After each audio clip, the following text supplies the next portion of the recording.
Welcome to Yeukai Business Show, UK's premier business show where we feature business thought leaders, high achievers, and industry experts. Today's episode is brought to you by World Outsourcing Solutions Limited, a company that specializes in helping executive business owners with virtual assistant services and business growth systems. Here's your host, Yeukai Kechidori.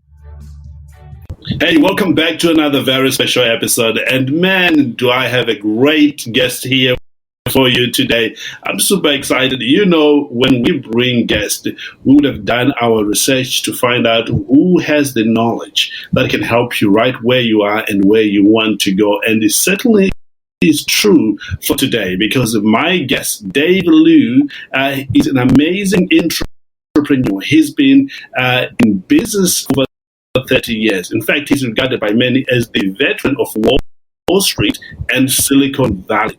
He's an entrepreneur who has started over 4 companies, an advisor who has raised over $15 billion for hundreds of companies, and has invested in 4 multi-billion companies. Dave, thank you so much for joining us here on the show. Thanks so much for having me on. Man, you know what? The things you've done over the last few years, outstanding, and I'm so happy that you're here with us, because a lot of people want to learn how to start a company, maybe the fastest way to starting a company, how to finance it, and how to go beyond where a lot of people don't go. You know, you and I know that a lot of companies started within 5 years, they're gone. But you've worked with, for example, which company was that? Is that Jeffries, when they were less than 200 employees, and now they're over, $200 million. Is that correct? Well, so the firm that I worked for, Jeffries and Company, when I joined, we had about less than 200 employees and less than 200 million market cap. And then when I left, when I retired from the firm, almost 25 years later, the market cap of the firm was, approaching, $10 billion.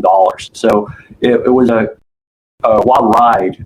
And, it reminds me of the one of the old adages in when you're thinking about your career is, when you have an opportunity, try to find ones that are fast growing, because when you join companies that are fast growing, then opportunities open up for you. And that's exactly what happened for me.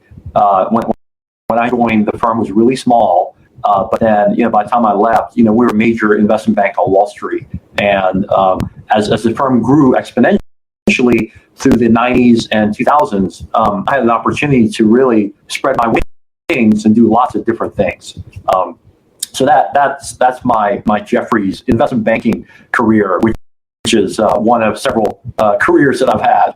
Yes. Well, what I love about that particular story is you've seen it all, really. Being part of a company that grows from just several $million to $2 billion, that experience alone teaches you something that a lot of entrepreneurs perhaps will never get to learn. And I'm glad that you're here today to share your knowledge with us, for sure. Yeah, no, I'm really excited to share what I know. And when I look back at my career, one of the things that I think was really helpful was I joined a firm that was fast growing.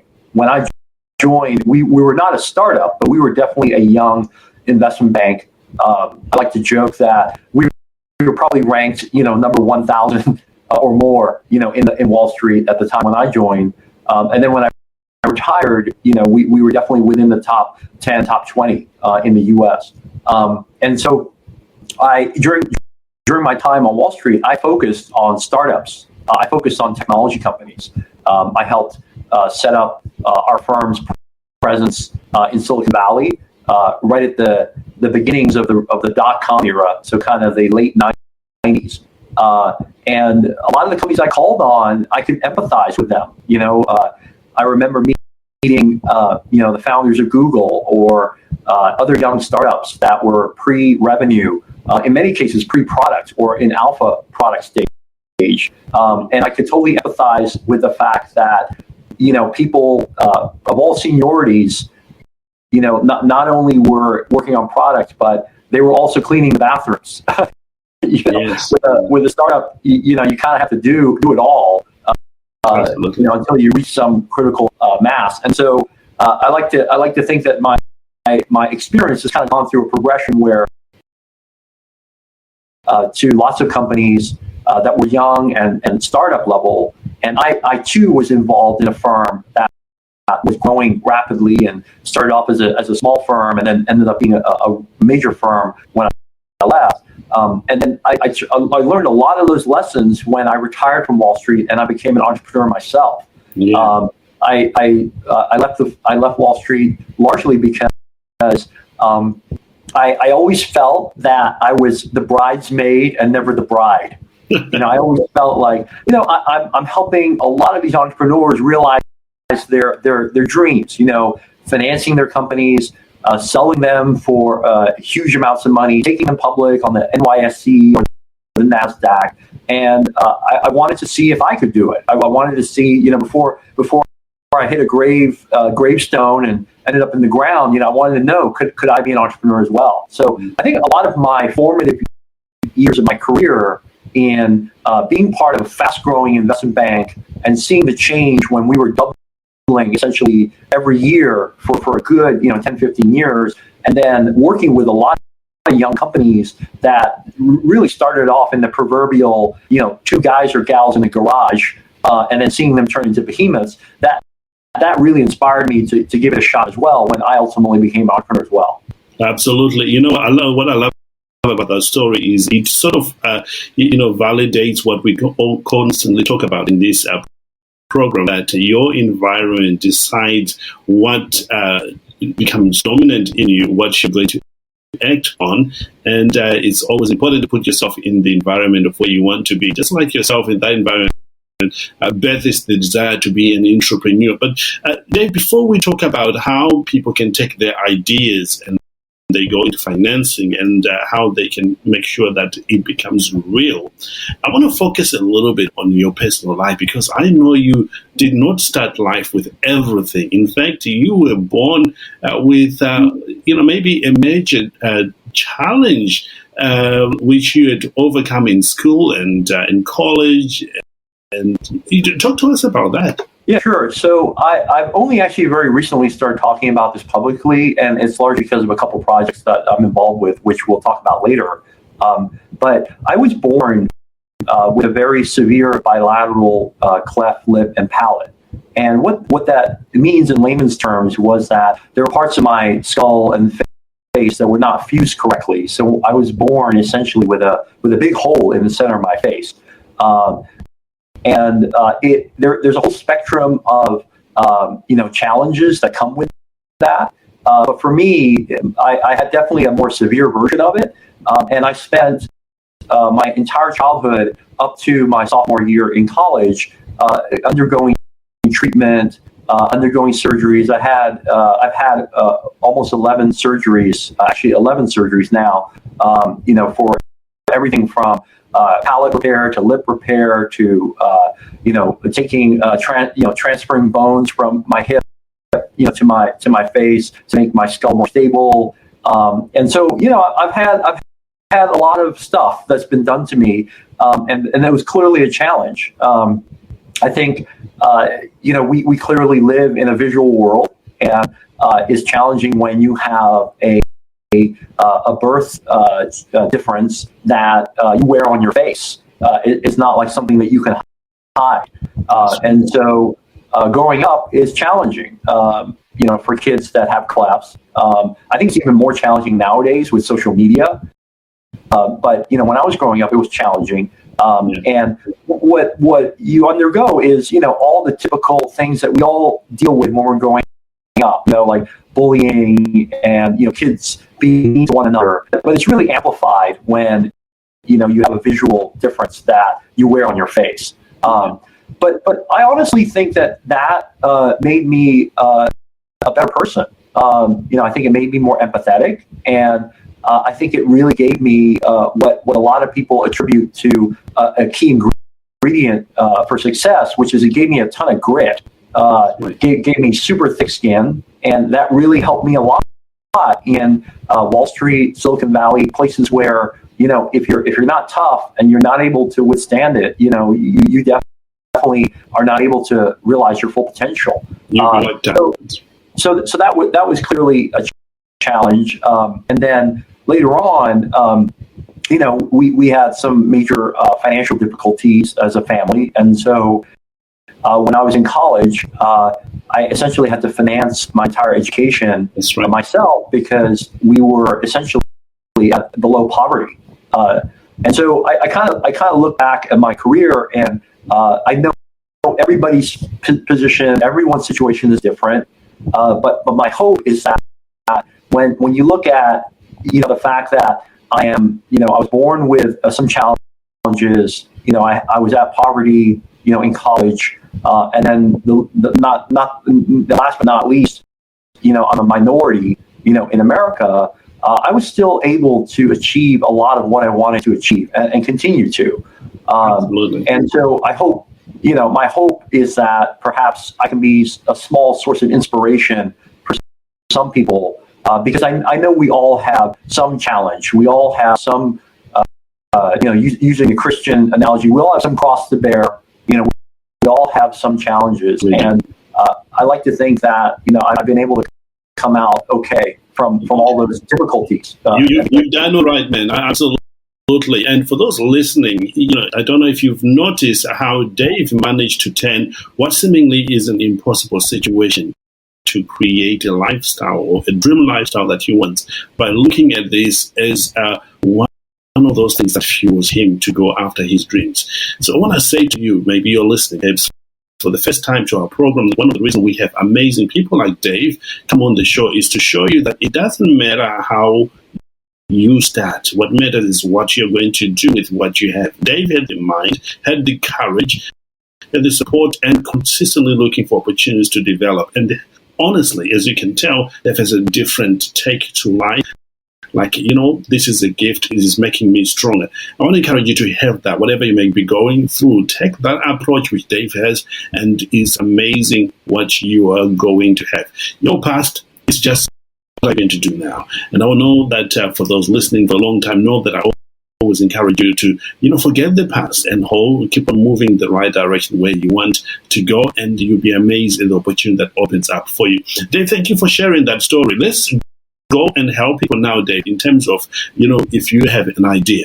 Many of the listeners here already run their business, but they want to expand on new ideas that they have. How can they go from just a mere idea? What are the necessary steps they need to take? And how can they go to financing it and then, making it real? Talk us through that process. Yeah, so it's obviously a very complicated question, and there's a lot of issues that get involved with that. But if I were to summarize maybe a handful of observations that I've had in my career, from raising billions of dollars for companies, for selling them for billions of dollars, for raising capital for my own companies, if I could just share, a couple of key tips, they would be that at the end of the day, if you want to make your business large and successful, most of the time you need outside capital. Most of the time you need to be able to tell a story that can convince others to jump on. And I'm not talking about just financial capital. I'm talking about human capital as well. You need to be able to tell a story that articulates to investors why they should invest in your idea. And you need to be able to articulate a story that convinces someone to leave their job or give up another opportunity to come work for you. And so I think that one of the key things that one should always be mindful of is that in order to scale your dream, turn your dream into a reality, you need to think about how do I attract capital to this opportunity?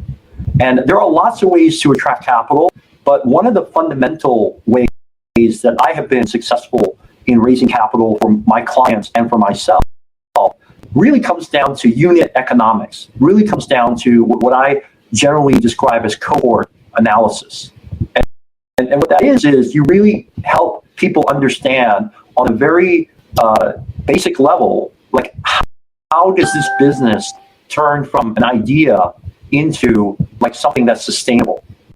How do I show someone that this product that I've built can actually be self-sustaining. It can generate cash flow. It can generate a profit. And it doesn't have to be like right away. I think that technology has shown us that there's lots of investors and lots of employees who will join companies that are losing a ton of money for a really long time, as long as they believe that there is some opportunity, down the road for it to either become liquid through an IPO or through a sale, or reach some level of sustainability, which is typically through generating positive cash flow. So I start with just giving you that picture. Like, ultimately, you need capital to make your dream a reality. And one of the key ways to raise human and financial capital is you need to have a strong foundation in terms of being able to articulate what are the unit or cohort economics for your business or for your product. Now, taking that one step further, what that means is that, let's say you're first starting a company, or you're first developing an idea, or you're in the garage tinkering with something. One of the things that I really counsel entrepreneurs and myself is don't go guns a-blazing and rush out there and tell the whole world about your idea and what you're trying to do, and try to get people to join you and try to raise a lot of money until you feel that the unit economics on some level work for your idea. Now, you can do this with maybe a small group of people first, co-founders, family, friends, people that really trust you, right? They'll give you a little bit of capital. They may give you a little of their sweaty and help you with your idea, but don't go out prematurely. Don't advertise to the world that, hey, we're in business, before you have a sense that these unit economics or this cohort works, that the model actually is a viable business.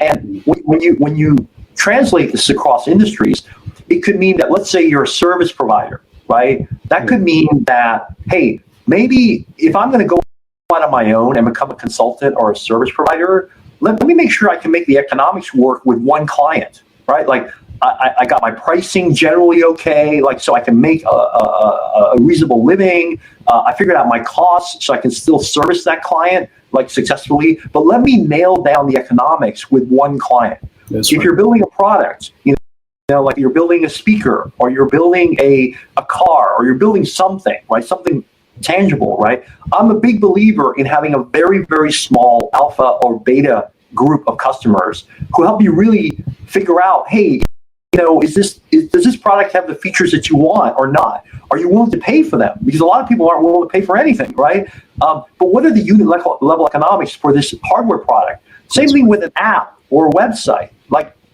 go with an alpha, version and test the hell out of that. But really figure out, like, hey, if this app we're going to launch, let's make sure we do it, privately, maybe on test flight or one of these private beta, simulators. But like, let's figure out, like, does this app like meet the standards of consumers such that they're willing to actually pay for it, either by looking at ads on the app, or buying virtual currency, or giving us tokens, like whatever. But like, try to nail those unit economics in your business before you go out to the world and announce like what you're trying to do. And I will tell you that if you do this correctly, and this is obviously more of an art than a science, but if you do this correctly and you start to figure out the economic model for your business, on a unit level or a cohort level, either a product, an individual client, or it could also be a region. It could be like, hey, look, let's try our laundry delivery service just in a small suburb in London. Let's just do that. Like, let's not try to be all of London overnight. Let's just do it in a small suburb.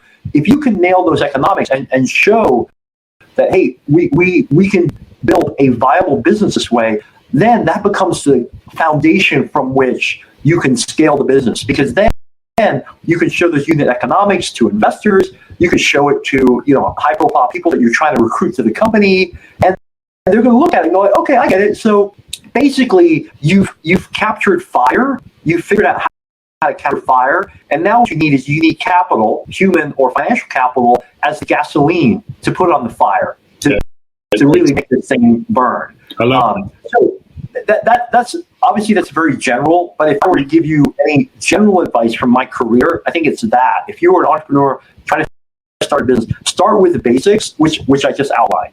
Awesome. What I like about that is that's exactly what we are doing. For those who've been listening for a while, knows that we have launched this training program, which we have called, which basically is all about showing people how to start to scale and monetize your podcast. Many of you have gone through that. And here's what we did, Dave.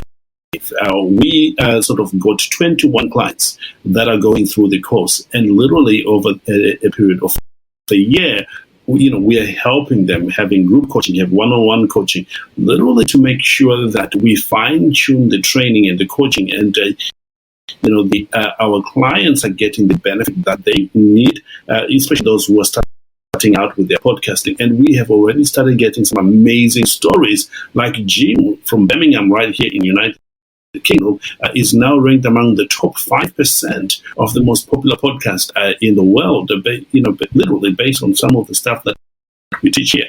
And we've got out of those 21 people, many of those people are doing all right. So which means that when we then launch this program to the rest of the world, what works and what doesn't work, and it will be streamlined. So I love that you've illustrated that as well, so without us talking about before, but that's exactly what we're doing. So here's what I want you to know. I know, Bill, you're listening. Is literally take what Dave is sharing here today and observe what we're doing and implement it in your organization and see exactly what will work. It may be a small program or a small idea, but it could become big. Just take those steps and it will be good. Dave, one question that I hear from a lot of people when it comes to starting your company or starting your business, is to how do you validate if an idea is worth pursuing? We've got so many ideas coming through to our heads. Which one is viable? How do you How do you tell? In many ways, it's the way I just described. Because if you think about it, if I'm attracting capital, like if I need to build a business to attract capital, the most expensive capital is myself, right? The most expensive investor in all of this is me, right? And so I want to be able to validate the fact that I can actually build a viable business for myself. And the way I do that is I actually figure out, do the unit economics really work? And if they don't, and I know that I've exhausted like different options, from a product feature standpoint, from a delivery standpoint, then it is probably time to move on. It's probably time to move on to another option. I'm a huge believer in behavioral psychology and cognitive bias. And one of the things that I think founders suffer from tremendously is the sunk cost fallacy, which is that we just can't let go, right? Like if we've been at something, for a while and it's not working, right? We just can't let go, right? And I think there's a challenge with that because, frankly, the media propagates survivorship bias. What the media does is they talk about only the successes, right? They don't talk about the 99.9% of entrepreneurs who fail. They talk about the ones who do well, right? And in almost every one of those stories, there are so many forks in the road where, I almost gave up, because nobody was using it, but then, we got this one lucky break or something happened and then the whole thing took off, right? We all know those stories. It's a very common story, right? And so I think a lot of entrepreneurs hold on to, their ideas and something that may not be working because they think, just one more day, just one more hour, just one more customer, right? It's going to work, right? I have to cut you off there because I know, the reason I'm laughing, people would say, why is he laughing at? Because you have described me so perfectly. There are certain projects that I should have let go a long time ago, but because it was like my baby, I just keep on at it. In fact, I know of one of them that I kept on 3 years later until it became an absolute disaster. That I thought, let me leave it.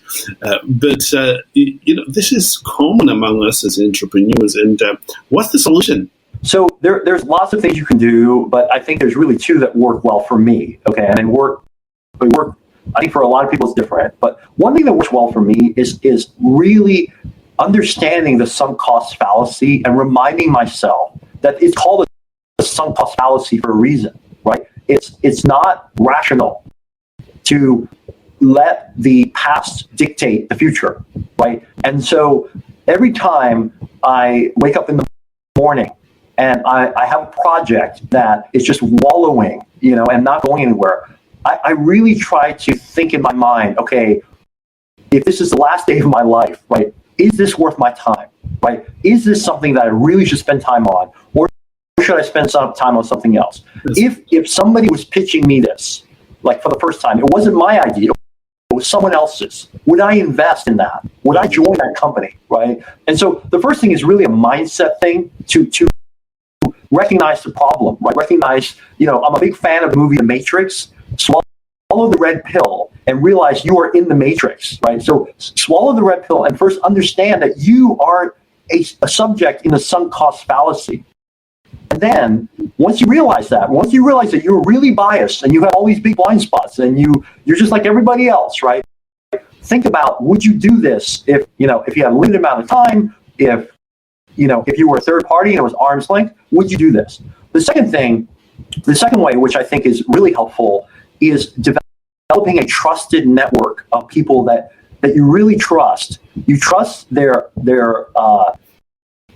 judgment, and you trust them, and they don't have any ulterior motive other than what's in your best interest. And what they can do is help you filter out, your own bias thinking, but also the false positives. False positives, I think, are also a big problem when you're first starting a company. Because when you're first starting a company, clearly, if you've been at it for a while, right, it can't be all bad, right? Because if it's all bad, if it's all negative, all, nobody's interested, right? Everyone's telling you this is crazy, right? You will wake up and go, you know what? Nobody thinks this is a good idea. Nobody. I'm not able to sell a customer. I'm not able to get an employee. I'm not able to get anybody. I know this is a bad idea. False positives are where every once in a while, like, you get a customer. Every once in a while, like, somebody actually wants your product. And you're like, holy cow, like, I'm onto something, right? And I think if you have a trusted network of friends, if you have a trusted network of people that you trust, it could be a brother, it could be another entrepreneur, it could be part of an alumni club, it can be, you can find these people everywhere. But the key is there has to be strong trust there. If you have a strong trust, then they're the people that will tell you, Dave, we've been brothers for a long time. I got to tell you, this is a really stupid idea. And you're not going to go like, I can't believe you said that. You only want this idea for yourself. Like, if they truly are a trusted person, then you go like, I'll probably be a little mad because I put my life into this thing, but after I sleep on it, I go, what? Yeah, he's right. Like, he's right. Like, this is not really worth my time. So I think those are a couple ways that you can filter out the bias that exists. But it's really challenging, not to argue against myself, but one of the things that I think is really critical in doing this cohort level or unit level analysis of your product or business is really figuring out distribution. Because, there's a lot of very successful people in Silicon Valley that live by the adage or the cliche, whichever way you want to characterize it, which is that there are no bad products. There's only bad distribution. Right. And what they mean by that is, like, in a world where, we have almost 8 billion people on this planet, in a world where more than half of them are now accessible, with a click of a button, and rapidly, growing, in a world where you probably don't need like more than a couple 100,000 or even 1,000 rabid customers to build like a real business, that's right? Cool. The key is, how do I find those 1,000 fans, those 1,000 devotees among the 8 billion people on this planet? And when you look around the landscape, this is actually the reason why every once in a while you see a business and you scratch your head and you're like, I have no idea how that guy can build a business, showing how he shoots basketballs in his backyard, right? I have no idea how that guy can build a company selling back scratchers for cats, right? The reason is because their business model, they've figured out a way to acquire those customers who are willing to mindlessly watch people shoot basketballs through basketball hoops all day long, or they figured out the thousands of people in the world that want to buy back scratchers for their cat, right? And so I think one of the things that I would try to do before I throw in the towel on an idea or a business is really think about, have I really optimized the distribution? Because I think a lot of entrepreneurs, they spend a lot of time on the product, right? And that's absolutely, the right use of time, right? Yes. But I think where some entrepreneurs prematurely give up is when they haven't really nailed the distribution side of it. Like, have they really marketed well online? Have they really thought about offline mechanisms that allow them to acquire customers more cheaply, right? Mm-hmm. Those are the things that I think you need to flesh out before you throw in the towel. Even if your friend says, like, hey, this is a really stupid idea, if you think that the distribution side of your business has not been optimized or you haven't tried a lot of different things, then maybe you give it one last shot and figure that out before you throw in the towel. I love that. It's a well-balanced approach in your ideas. Dave, this is so helpful. I know you are passionate about this charitable book which you have created. Would you share a little bit about that before we carry on with the conversation? Sure, absolutely. So, I'm close to 50 now, and so I guess I'm officially midlife. When you get to 50, I guess you can't say you're young anymore.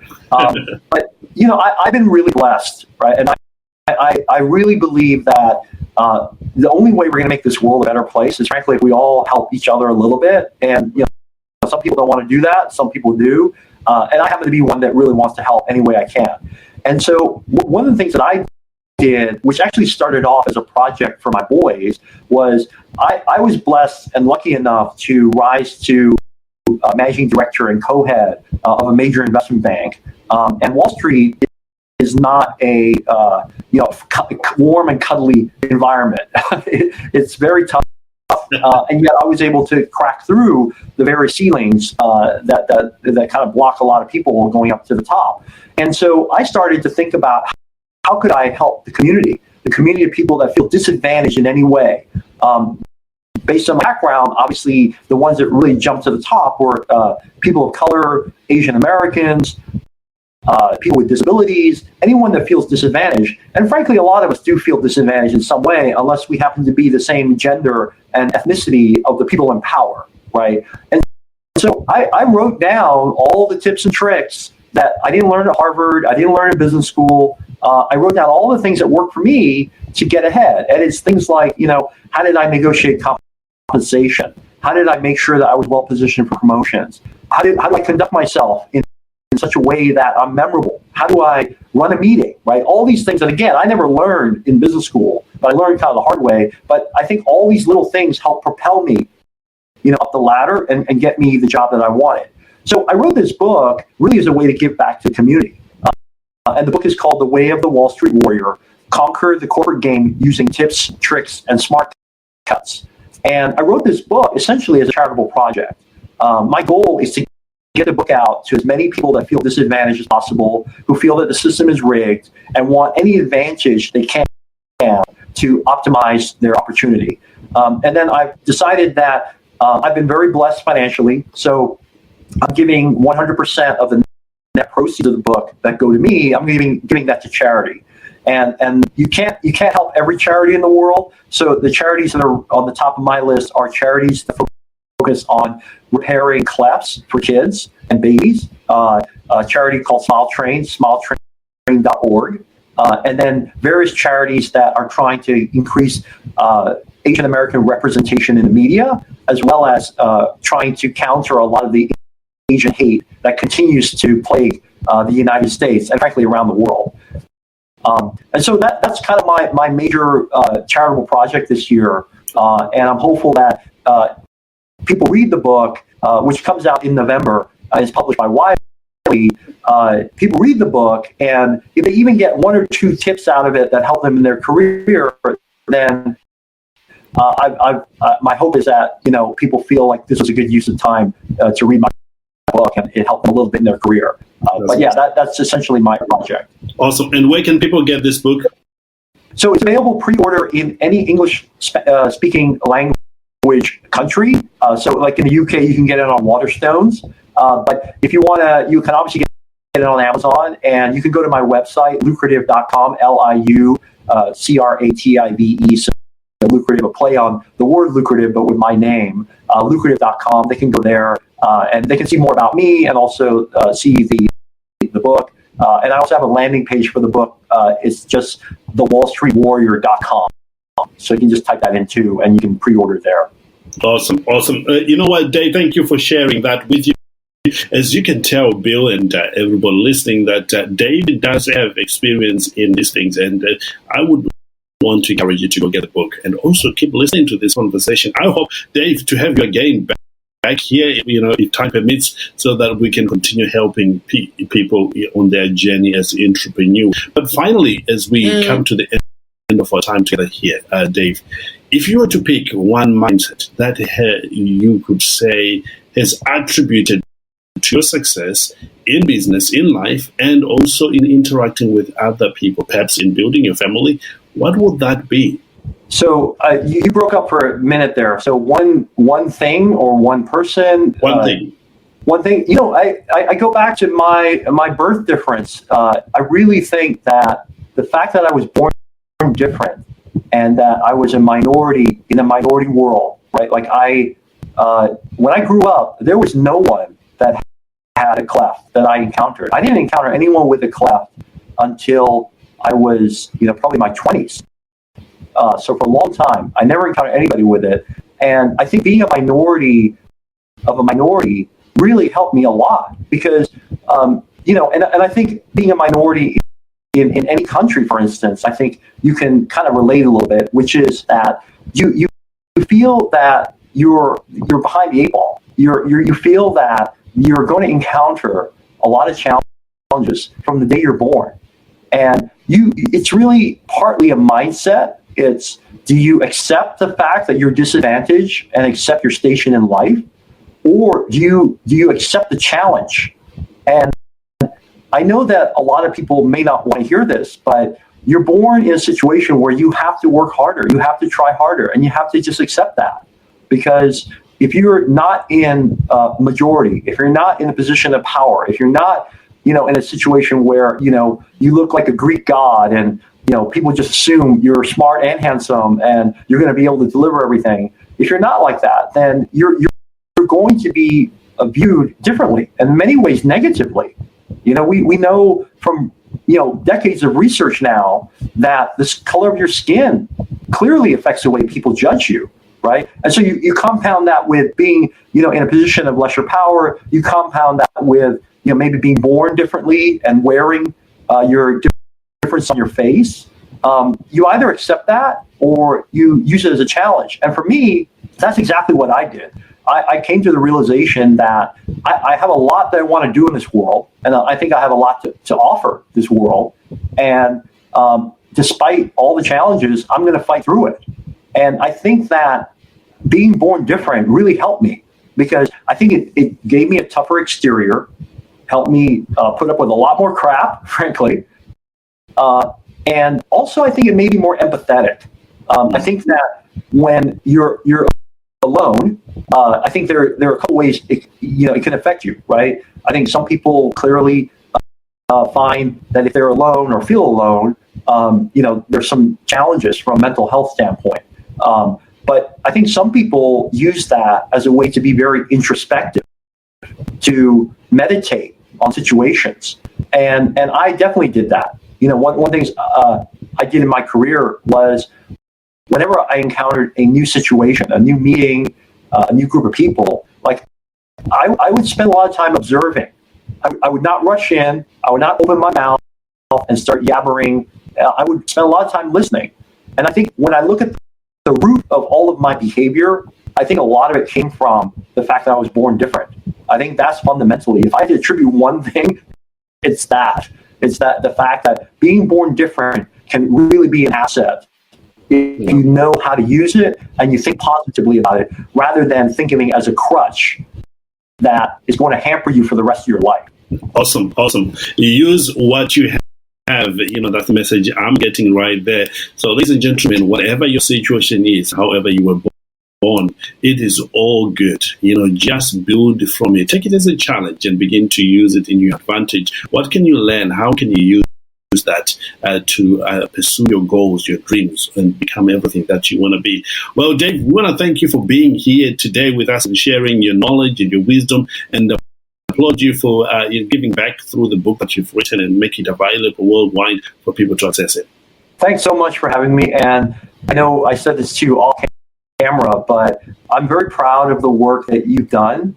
It's amazing, your success. And I think the world and we all benefit when we have more diverse voices out there, more diverse faces telling their story and getting more people of color, frankly, out there. So I'm so happy with your success, and I'm very appreciative that you have me on your show. Amazing. Truly appreciate that. There you have it, ladies and gentlemen. Dave, bringing some amazing insights there that you can apply in your life. Here's how we always want to end. We have talked about many things. In fact, I was writing notes, as you always know I do.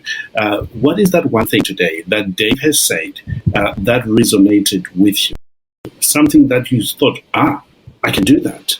That will solve my problem. I want to leave you with a challenge. Put a date when you're going to apply that in your life. If you're not able to apply it, ask yourself, why are you not able to implement that? You might find that the same reason that is stopping you from following your dreams could be the same thing that stops you from implementing what resonated with you when Dave was talking today. I want to encourage you to implement something, because it is when you take action that something happens. It's not just listening. Of course, listening is the good starting point, but you want to go ahead and do something about it. I want to leave you again with an invitation to join us on another episode where we're going to be talking about money, health, leadership, and all things that makes up a great life for an entrepreneur. And also invite you to check out our training that we have on Clubhouse, where we're talking about how to start, sell, and monetize your podcast. And finally, go follow Dave, man.